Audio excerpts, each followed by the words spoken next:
تو لوگ کہہ رہے ہیں کہ مودی ظلم ہے، مودی ظالم ہے، مودی ظالم ہے، وہ ظلم کر رہا ہے۔ میں کہتا ہوں ہندوستان کا مسلمان مودی سے بڑا ظالم ہے، کیونکہ ہندوستان کا مسلمان صبح اٹھنے سے لے کر آنکھ کھلنے سے لے کر رات کو سونے تک نہ جانے کتنی بار نبی کے سنتوں کا جنازہ نکال دیتا ہے۔ ہمارے نبی اپنے صحاباؤں کے ساتھ ایک بار گزر رہے تھے راستے سے، راستے میں انہیں ایک پتھر دکھا، نبی وہ پتھر کو پکڑتے ہیں اور راستے کے کنارے میں پھینک دیتے ہیں اور کہتے ہیں اپنے صحاباؤں سے کہ اگر تمہیں راستے میں کوئی رکاوٹ دکھے تو تم اسے ہٹا دو تاکہ تمہارے بعد جو آئے اسے پریشانی نہ ہو۔ تو صحاباؤں نے اس بات پہ اتنا عمل کیا کہ کئی سالوں کے بعد ایک یہودی کا گروپ اس راستے سے گزر رہا تھا، اسی راستے سے، اور راستے میں ایک پتھر گرا ہوا دیکھتا ہے تو پتھر کو دیکھ کر بولتا ہے کہ شاید اس راستے سے مسلمان نہیں گزرا۔ میرے بھائیوں، وہ تھا ان کا ایمان۔ اور ہم آج کہیں بھی بم پھٹتا ہے تو بولتے ہیں شاید مسلمانی ہوگا، کہیں بھی گولیاں چلتی ہیں تو کہتا ہے مسلمانی ہوگا۔ یہ نہیں کہہ رہا ہوں کہ مسلمان ہوگا، اپنے اندر جھانک کر دیکھیں کہیں اللہ کا عذاب تو نہیں آیا ہم پہ، کہیں اللہ تو ناراض نہیں ہم سے۔ میں بھٹکل کے لوگوں سے نہیں بول رہا، پر بھٹکل کے لوگوں کے ذریعے میں ہندوستان تک یہ بات پہنچانا چاہ رہا ہوں، ہندوستان کے مسلمانوں تک یہ بات پہنچانا چاہ رہا ہوں۔ ایک بار ہمارے نبی صلی اللہ علیہ وسلم راستے سے گزر رہے تھے، ایک بوڑھی عورت کو دیکھتے ہیں، وہ اپنے سامان کو لے کر کھڑی تھی، تو مزدور کا انتظار کر رہی تھی وہ۔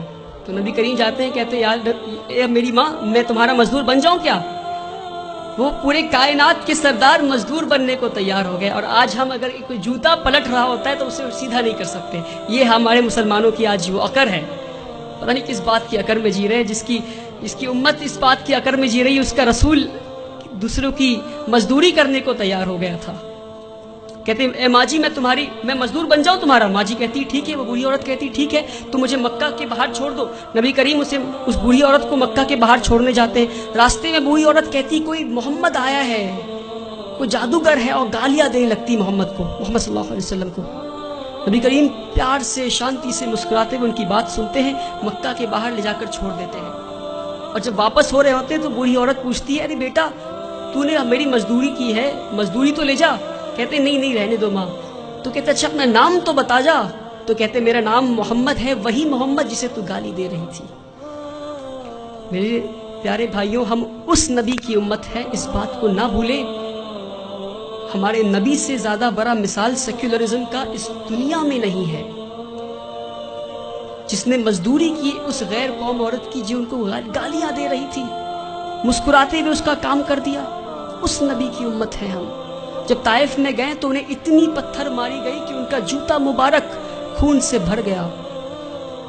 تو جبرائیل امین نیچے آتے ہیں اور کہتے ہیں کہ اے نبی آپ کہیے تو ہم طائف ایک ویلی میں تھا، تو دو پہاڑ کے بیچ میں طائف والے لوگوں کو ہم کچل دیں گے۔ ہمارے نبی گھائل حال میں بھی پتھر کھا کے بھی کہتے ہیں میں تو یہاں رحمت کے لیے آیا ہوں۔ میرے بھائیوں، ہم اس نبی کی امت ہے، اس بات کو ہم نہ بھولیں۔ جس دن مسلمان اپنے نبی کی سنتوں کا جنازہ نکالنا بند کر دے گا، اس دن ہماری تقدیر بدل جائے گی انشاءاللہ۔